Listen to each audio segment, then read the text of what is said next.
सुप्रभात प्रिय छात्रों। आप सब अपनी स्क्रीन पर अभी कुछ भी नहीं देख पा रहे हैं।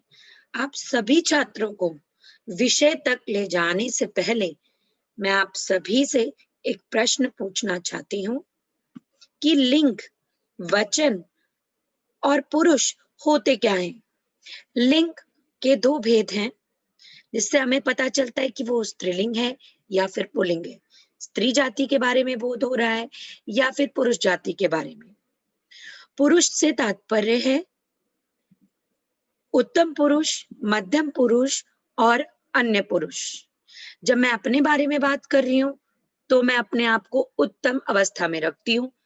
मध्य में अगर मैं किसी और से बात कर रही हूँ उसे मध्य की अवस्था में, और अन्य कोई हम दोनों की बातें सुन रहा है तो वो अन्य पुरुष कहलाता है। वचन के भी दो भेद है, एक वचन और बहुवचन। आपकी स्क्रीन में अभी आपको एक ही स्क्रीन दिखाई दे रही है, ये एक वचन में। अगर मैं आपके साथ दो स्क्रीन शेयर करूंगी तो वो दो वचन की स्थिति में आती है। यह जानना इसलिए आवश्यक है, क्यों?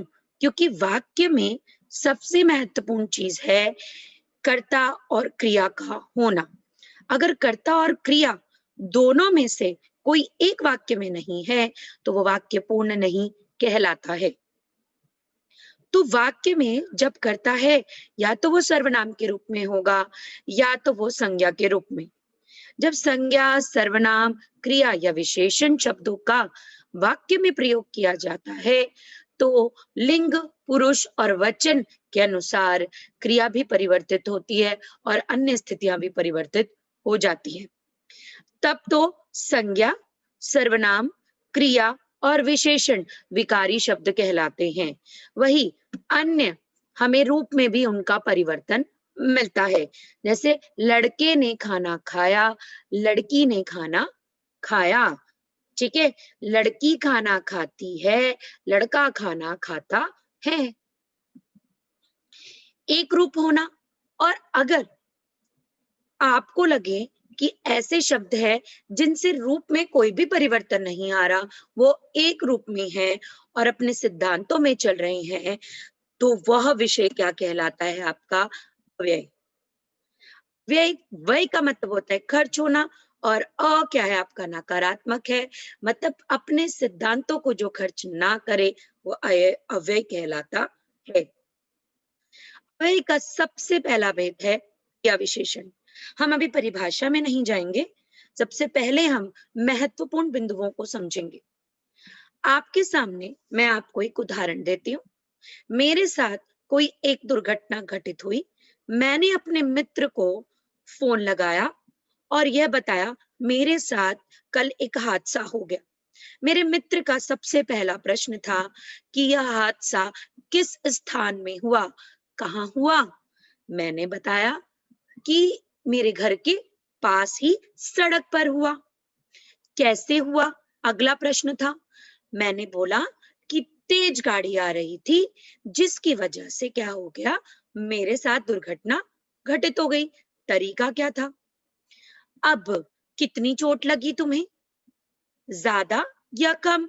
तो मैंने अपनी चोट का परिमाण क्या है अपने मित्र को बताया। आखिरी में उसने मुझसे पूछा कि कब हुआ, सुबह हुआ, शाम हुआ या रात में हुआ, दोपहर में हुआ? तो मैंने बोला सुबह हुआ। तो ये काल बता रहा है।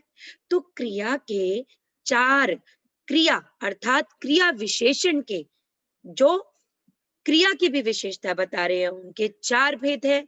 स्थानवाचक, रीतिवाचक, रीति तरीका, स्थानवाचक कि किस स्थान पे वो चीजें घटित हुई, परिमाण कितनी मात्रा या तोल में वो घटित हुई। मुझे थोड़ा सा भात दे दीजिए। ठीक है, अब यहाँ पर है कब हुआ, सुबह, शाम, कल, परसों, तो ये कालवाचक कहलाता है। आइए, अब है समुच्चय बोधक, जिसे अंग्रेजी में कंजक्शन भी कहा जाता है।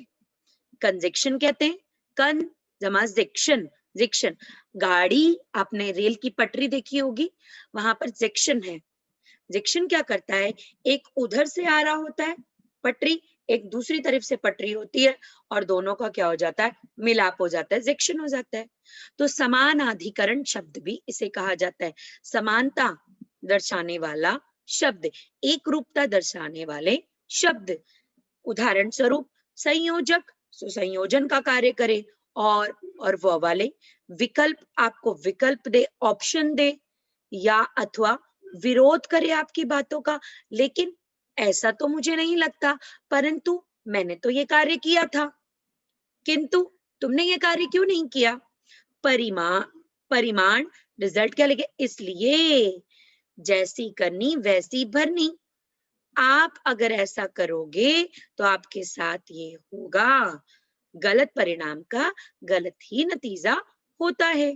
ताकि ताकि आप मैं आपको झूठ बोलना इसलिए नहीं सिखाता ताकि आप आगे जाके कोई गलत कार्य ना कर सके। कोई कारण, क्योंकि, यदि, फिर, और भी।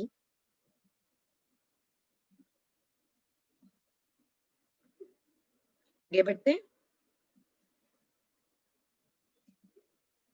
संबंध बोधक, संबंध दर्शाने वाला।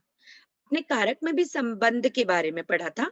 तो संबंध का, के, की, रा, रे, री विभक्ति चिन्ह है, जो क्या कर रहे हैं, संज्ञा या सर्वनाम शब्दों के साथ संबंध को दर्शा रहे हैं। अब काल के द्वारा पहले और बाद में, स्थान के द्वारा ऊपर हुआ या नीचे, ठीक है। गाड़ी के ऊपर कुत्ता बैठा हुआ है। दिशा, आप इस दिशा की तरफ जाएं, या फिर आप बाएं दिशा की तरफ जाएं या दाएं मुड़े। संरचना, अलावा या साथ, विरोध करना, प्रतिकूल या फिर क्या है, विपरीत होना। ये संबंध को दर्शा रहा है संज्ञा या सर्वनाम शब्दों की। विस्मय आदि बोधक, विस्मय प्रकट करना, विस्मय आश्चर्य प्रकट करना। एकदम से जब हम मैच जीत जाते हैं या हम किसी भी पुरस्कार को जीतते हैं, तो और एकदम से अगर उस चीज को जीतते हैं तो हमारा भाव अलग ही निकलता है। अरे क्या, वाह, आ, अरे तुमने ये क्या किया, क्या तुम कल आए थे, वाह क्या बात है, आह कितना सुंदर दृश्य है, हाय ये बेचारा तो मारा गया, छी छी कितनी गंदगी है, सावधान इधर से मुड़ना मना है, बाप रे तुमने ये क्या कर डाला। ये सारे विस्मयादि बोधक क्या है, आपके शब्द हैं, जो शुरुआत में क्या है, आपके कर्ता की शुरुआत में क्या है, प्रयोग होते हैं, जो कर्ता के भावों को, विस्मय के भावों को, आश्चर्य के भावों को व्यक्त करते हैं। इसलिए ये वाले शब्द क्या है, आप लोगों के अव्ययी शब्द कहलाते हैं। तो चलिए आगे बढ़ते हैं। निपात, निपात का प्रयोग अवयवों के लिए होता है। निपात किसी बात पर ऐसे शब्दों का प्रयोग करना बीच में जहां पर बल दिया जा सके। इनका कोई लिंग वचन नहीं होता। निपात का प्रयोग निश्चित शब्द या पूरे वाक्य को भावार्थ प्रदान करने के लिए, भाव प्रकट करने, जैसे कविता में कुछ शब्दों का ऐसा प्रयोग किया, अलंकारों का या रस का ऐसा प्रयोग किया जाता है कि वहां पर बल दिया जाता है उस बात पे, तो वो निपात ही तो कहलाता है। ठीक है। निपात वैसे ही वाक्य में हम उन कुछ शब्दों का या कुछ अंशों का प्रयोग करते हैं। निपात सहायक शब्द होते हैं, जिसे हेल्पिंग वर्ड्स भी कहते हैं, होते हुए भी वाक्य के अंग नहीं है।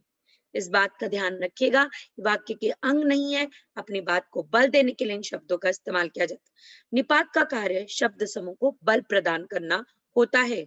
अब निपात कई प्रकार के होते हैं, यह जानना आपके लिए अत्यंत आवश्यक है, फिर इनका प्रयोग करना हम सीखेंगे। स्वीकृति बोधक, स्वीकृति आपकी बात में हाँ मिलाना, हाँ जी, जी हाँ अवश्य, जी हाँ ये कार्य मैंने ही किया है, अवश्य आप यहाँ पर आ सकते हैं। नकार बोधक, नकारना मना करना, नहीं नहीं यहाँ बैठना मना है, जी नहीं आप यहाँ पर बैठकर कॉफी नहीं पी सकते। निषेधात्मक, मत मत करो ऐसा कार्य जिससे तुम्हारी बदनामी हो।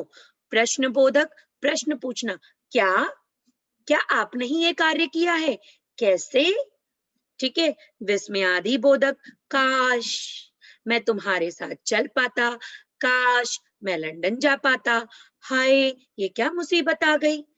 तुलना बोधक, सा रमेश सा इस कक्षा में कोई भी नहीं है।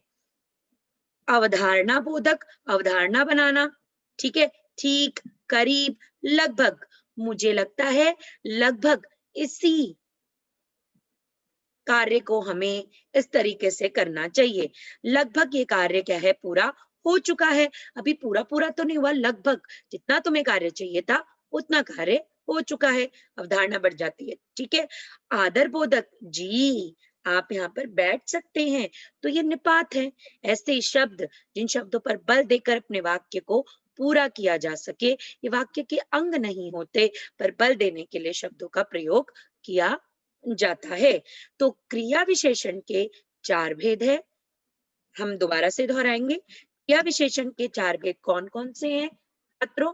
सबसे पहला है स्थानवाचक, रीतिवाचक, कालवाचक, काल क्रिया विशेषण, ठीक है, और साथ ही साथ परिमाण वाचक। वैसे ही निपात के भी स्वीकृति बोधक, नकार बोधक, निषेधात्मक, प्रश्न बोधक, विस्मयादि बोधक, तुलना करना, अवधारणा बोधक और आदर बोधक क्या होते हैं, आपके भेद होते हैं। आप सभी छात्रों को अभी सिर्फ आपको महत्वपूर्ण बिंदुओं के बारे में पता चला है। अगली कक्षा में हम इनका अध्ययन अध्यापन कुछ उदाहरणों के द्वारा और वर्कशीट के द्वारा क्या है, करेंगे। धन्यवाद।